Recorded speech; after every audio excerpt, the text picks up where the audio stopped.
Muito bem, agora 7h37 em Campos, de volta com o Folha no Ar, primeira edição, ao vivo aqui pela Folha FM, ao vivo também aí nas nossas redes sociais, no Face, YouTube e Instagram, ao vivo nessas redes e logo mais, daqui a pouco, né, disponibilizado em podcast e também às 17 horas, reprise na Plena TV.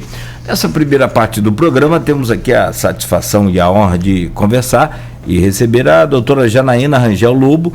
Ela é oncologista e fala sobre o Outubro Rosa. Bloco anterior, a senhora falou sobre algumas atividades, algum comportamento, justamente para que possa se evitar, né, o câncer de mama. E a Unimed Campos fez uma campanha, achei fantástica, fabulosa, que foi uma exposição fotográfica lá no Boulevard Shopping, com pacientes, inclusive oncológicas, né, que se disponibilizaram, e eu achei mais bacana ainda, para dizer a verdade, porque é a autoestima da mulher, né? Minha Nossa Senhora, mexeu com a autoestima, já era. A campanha denominada Colorindo a Vida. Como é que foi? Como é que está sendo? Porque vai até dia 31 de outubro essa campanha, doutora. Então, primeiro falando o primeiro tópico, né, que é o aspecto preventivo, o que a gente pode fazer sobre prevenção. Em termos de prevenção, o que a gente recomenda como eu já falei, a atividade física regular, né? O Ministério da Saúde recomenda como realmente uma atividade eficaz, com o intuito de prevenção de câncer e de outras doenças cardiovasculares, que se faça pelo menos 30 minutos de atividade moderada, 5 vezes na semana, ou seja, 150 minutos por semana de atividade física moderada, ou ao menos 75 minutos de atividade física intensa, uma vez por semana, né? Então, isso é o que a gente tem como resultado e que comprova uma eficácia em termos de redução de risco de câncer e outras doenças. Outra coisa é uma alimentação saudável, né? A gente adotar hábitos de vida saudáveis inclui uma alimentação boa. Então, alimentação boa são comidas de verdade mesmo, né? Rica em verduras, frutas, legumes, carne vermelha, o recomendado é ao menos 500 gramas por semana de carne vermelha, né? Dá preferência a intercalar com peixes, né? Ovos, né? Isso é realmente uma alimentação boa, uma alimentação que reduz riscos de câncer de mama, em especial, né? Mas em todos os cânceres e outras doenças também cardiovasculares. A gente sabe que você evitar alimentos enlatados, embutidos, né? Com muitos condimentos, ajuda a gente a reduzir também as chances de câncer de uma maneira geral. Outra coisa que entra dentro dos aspectos sugeridos para prevenção de câncer de mama é orientar a amamentação. Amamentar reduz o risco de câncer de mama, traz também benefício para o bebê. Então, a gente já tem campanhas mundiais de amamentação, né, falando sobre a importância da amamentação, mas lembrar que a amamentação não é importante só para o bebê, mas também para a mãe, né? Reduzir consumo de álcool, o álcool está diretamente ligado ao aumento da incidência do câncer de mama. Então, se a gente puder reduzir o consumo, não ingerir bebida alcoólica, seria o melhor cenário para a gente reduzir câncer de mama. Existem outros fatores, né? São fatores hormonais, evitar reposição hormonal por mais de 5 anos pós-menopausa, uso prolongado de anticoncepcional, que envolva o estrogênio e a progesterona. Então, esses são outros fatores que realmente são fatores de risco e que a gente pode ir na contramão deles para evitar a doença. Quanto à oportunidade que a Unimed deu para os nossos pacientes do nosso serviço, é extremamente brilhante a ideia, né? Porque eu entendo que toda a campanha de Outubro Rosa envolve muito o aspecto preventivo, como a gente pode prevenir, envolve o diagnóstico precoce, mas e depois do diagnóstico? O que nós vamos fazer para facilitar o entendimento da doença? Então, a Unimed, ela fez a campanha, a exposição, né, fotográfica, Foi uma exposição muito bonita, em que no dia das fotos, da sessão de fotografia, nós nos emocionamos, né, de uma maneira assim bastante intensa, porque a gente vê que há realmente vida após o diagnóstico de câncer, e o objetivo é exatamente quebrar o tabu com o diagnóstico, né? Como eu falei, o diagnóstico, ele hoje em dia, do câncer de mama, ele não precisa ser visto como medo, como fim de vida. Pelo contrário, elas mostraram, está lá no shopping, local que tem muito acesso a outras mulheres, de que o diagnóstico ele não é o fim. Há a possibilidade de você preservar a autoestima da mulher, né, de você preservar a qualidade de vida da mulher, mesmo mediante os tratamentos oncológicos. Algumas mulheres, elas tinham sido submetidas a tratamento na mesma semana, estavam lá na exposição, né, fazendo foto, né, valorizando, né, a sua vida. E o tema da exposição é exatamente isso, dar cor à vida, né? Às vezes o diagnóstico de câncer ele pode vir com aspecto sombrio, com muito medo, né? A gente sabe que não é só o medo da doença, mas todo o contexto que a doença traz, às vezes aspecto financeiro, social, muda a vida do paciente como um todo. E a exposição veio exatamente para quebrar. Olha, há a possibilidade, quando você é bem assistido, quando você é bem tratado, de você viver com qualidade. Então, esse era o objetivo, né, da exposição, de você mostrar que realmente a vida, a luz, a cor, a brilho, mesmo depois do diagnóstico. É extremamente interessante. Eu também costumo falar que o apoio, né, e a Unimed tem feito isso muito bem. Eu sou muito orgulhosa de fazer parte de um serviço que é extremamente novo, mas já tem mostrado uma eficácia muito grande no atendimento das pacientes como um todo, não só câncer de mama, mas de todos os outros tipos de tumores.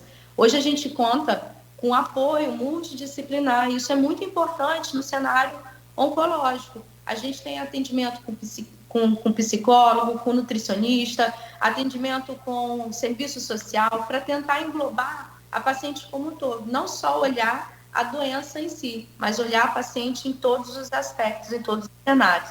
Isso é o que a gente também quer que se estenda ao serviço público também, né? A gente ainda tem uma dificuldade de observar esse apoio, essa rede multidisciplinar durante o tratamento oncológico.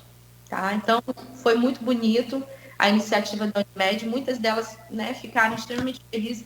Tem pacientes, Cláudio, que não tinham ainda revelado o diagnóstico para a família, antes mesmo de ser exposta lá no Boulevard, e se expôs no Boulevard, revelando não só para a família, mas para todo mundo, né? E extremamente feliz com isso, pela aceitação, né, dos familiares, dos amigos, né? E isso é muito interessante. Desculpa, Arnaldo, só anunciar aí que a Elaine Leão já está na conexão conosco também, agradecer a Elaine, né? E daqui a pouco ela estará falando, a partir das 8 horas, sobre o Ciprozep Campos. Desculpa, Arnaldo, pois não, pode seguir.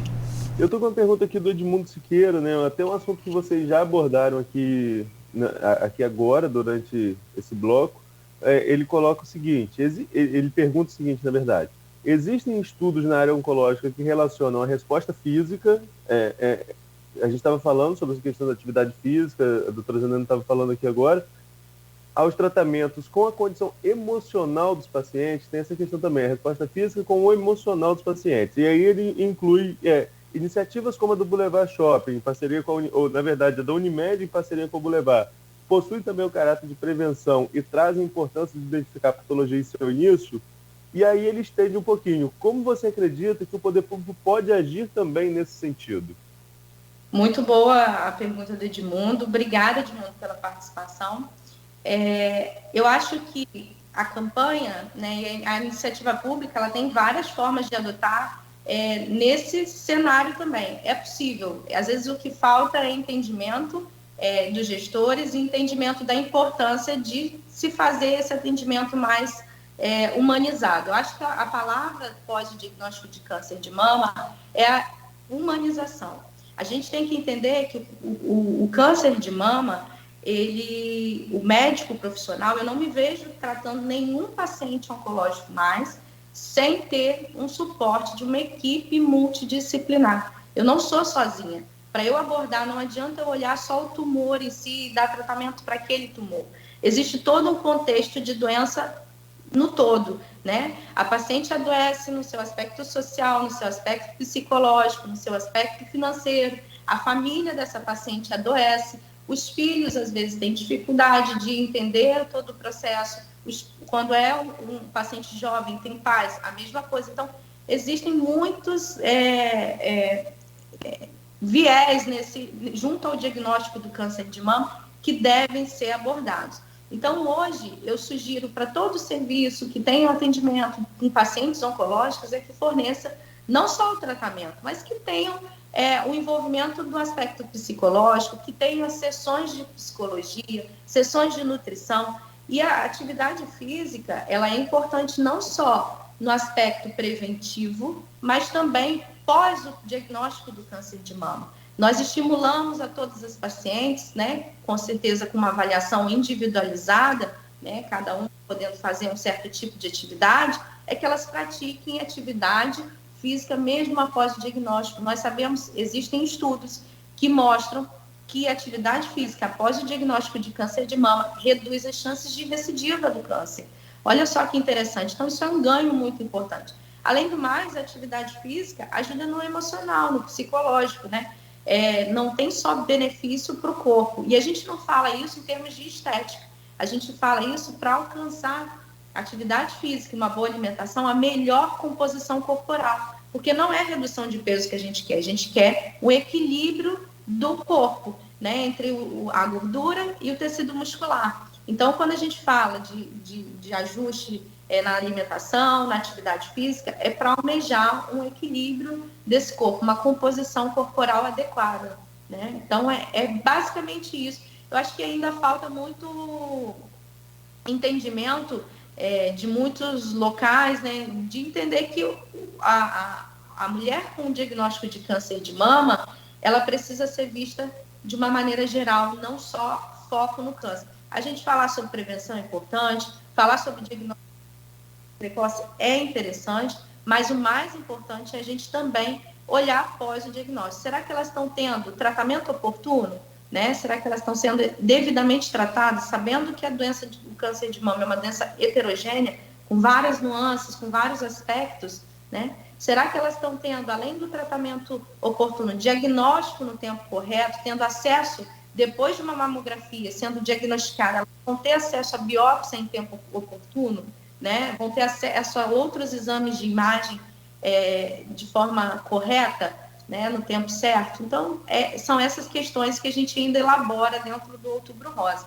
Mas eu acho que a campanha não pode parar por aí. Então, é campanha de janeiro a janeiro, não é só no mês de outubro, é estimular cada vez mais a adoção da campanha em empresas, instituições públicas, porque se eu oriento e essa informação chega a uma pessoa e essa pessoa multiplicar essa informação, eu já tenho mais êxito em termos de orientação. Então, é isso que a gente vai buscando. Doutora, tem uma posição aqui também de outra médica, que é a Sandra Maria Teixeira dos Santos, que está sempre acompanhando a gente aqui, e ela diz o seguinte: cada vez mais mulheres estão sendo diagnosticadas com idades abaixo de 40 anos. Nódulos impalpáveis ao toque, mas pela ultrassonografia mamária, exame mais barato que a mamografia e ressonância magnética. Qual a sua opinião a respeito disso, ao uso desse outro exame para a questão de diagnóstico até mesmo precoce da doença? Na verdade, o ultrassom ele tem o seu papel, né? É um exame realmente, como ela falou, barato, mas o único exame capaz de rastrear lesões muito pequenas e às vezes microcalcificadas, que são geralmente o cenário dos carcinomas in situ ainda, é o exame de mamografia. Mas, como ela bem falou, mulheres abaixo de 40 anos tem sido muito comum o diagnóstico de câncer de mama nesse cenário. Então, o que a gente recomenda? Aquilo que eu já falei anteriormente. O exame clínico das mamas, feito por um profissional, mas não é palpável. Mas pode ser feito uma complementação nessas mulheres mais jovens com o exame de ultrassom. O exame de ultrassom, na mulher na fase de na pré-menopausa, né, mulheres mais jovens, ele é até bom de ser realizado porque ele consegue visualizar as mamas mais densas com mais facilidade, né? claro, depende de quem faz, porque é operador dependente, né? Então tem que ser um bom ultrassonografista, mas facilita muito o diagnóstico nessas pacientes mais jovens, quando mesmo não tem lesões, né? Mais cedo o Cláudio falou sobre a importância do autoexame, isso me lembrou em termos do autoexame, né? Porque eu costumo dizer que a nossa recomendação de Outubro Rosa para rastreio, a gente já falou, é população acima dos 40 anos com exame de mamografia. Mas o autoexame, ele é um exame de autoconhecimento, ele tem o seu papel também, né? Então, ele deve ser realizado, sim, não é contraindicado, e ele deve ser realizado mensalmente. Então, é um exame que a mulher tem a oportunidade de se autoconhecer. Na verdade, eu digo que não só as mulheres devem se autoconhecer, mas os homens também devem se analisar. O câncer de mama, ele também acomete homens, embora num percentual muito pequeno, né? Mas os homens também podem ser diagnosticados com câncer de mama. Não entram dentro das nossas campanhas de rastreio, porque o diagnóstico, né, ele não é prevalente, não é uma doença muito incidente no cenário masculino, mas o homem deve se autoconhecer. Então, no autoexame, o que a gente recomenda que seja realizado, né? Nas mulheres pré-menopausa, ou seja, aquelas mulheres que ainda menstruam e que as mamas ficam, às vezes, dolorosas no período menstrual e que pode dificultar a palpação de nódulos, a gente recomenda que, a partir do 7º dia após a menstruação, marque de forma fixa, 7 dias após a menstruação, sempre se autoconhecer. Pode ser feito em qualquer lugar, deitada, em pé, com uma mãozinha sobre a cabeça, a outra palpando a mama, deve ser feito nas duas mamas, né? Olhar a sua axila, a região supraclavicular, ver se tem algum nódulo, né? Na mulher pós-menopausa, ou seja, aquelas mulheres que já não menstruam mais, a gente mantém essa recomendação de análise uma vez ao mês, mas pode marcar no calendário dia fixo. Eu costumo dizer que é o dia do pagamento, né? Se hoje é o dia do servidor, se vai ter pagamento, vamos marcar todo dia 28 do mês, a gente se autoanalisar, as mulheres no pós-menopausa, já que não tem essa questão da menstruação para poder ter um marco de autoexame, né? Então, fica a orientação que ele não é um exame para diagnóstico, eu digo de exame considerado exame de rastreio, isso deve ficar na nossa mente. Autoexame não é para exame de rastreio. Lembra que eu falei que rastreio é na população assintomática. Quando eu palpo algum nódulo, existe algum sinal, né? Ou algum sintoma relacionado a essa alteração. Então, eu não estou rastreando, eu estou identificando, e isso faz com que eu busque mais brevemente o atendimento médico, tá? Essa questão do câncer de mamas para homens era até a próxima pergunta da Nice Barcelos, então vou deixar até registrado aqui, mas a senhora já respondeu. Eu vou colocar outra em relação ao uso de prótese de silicone. O quanto que isso influencia de alguma forma? Fica mais difícil o autoexame das mulheres? Ou a própria cirurgia diminui a incidência de câncer de mama ou aumenta? Como que funciona nessa questão de quem utiliza prótese de silicone? Então, a prótese de silicone, ela não é impeditivo para o exame de mamografia. Existem manobras que podem ser realizadas durante o exame que facilitam a análise do tecido mamário. Então, ela não vai prejudicar o exame de mamografia. Então, a mulher, mesmo que tenha prótese de silicone, ela pode ser submetida à mamografia, tá? Algumas mulheres, né, foram diagnosticadas com algumas doenças na mama, alguns tumores até, linfomas, por exemplo, pós-prótese de silicone. E muita gente tem dúvida se a prótese de silicone também aumenta as chances de câncer de mama. Você falou em termos de redução, mas o que a gente ouve muito em perguntas eu tenho prótese, eu vou ter maior chance de câncer de mama? Isso ainda não tem nada comprovado.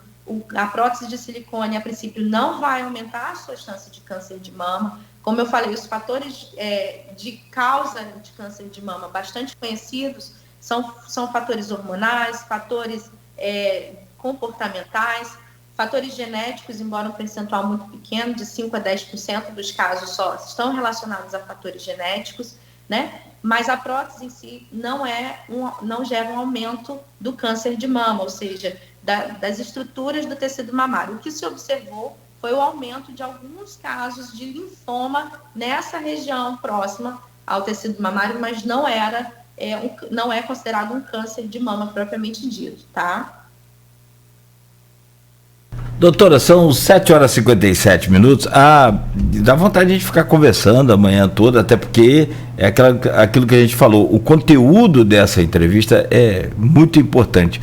Mas nesse tempinho final, eu gostaria de fazer um pedido e não uma pergunta. Se for possível, a senhora compartilhar com a gente aqui, com os nossos ouvintes, claro, principalmente, alguma experiência do pós-diagnóstico.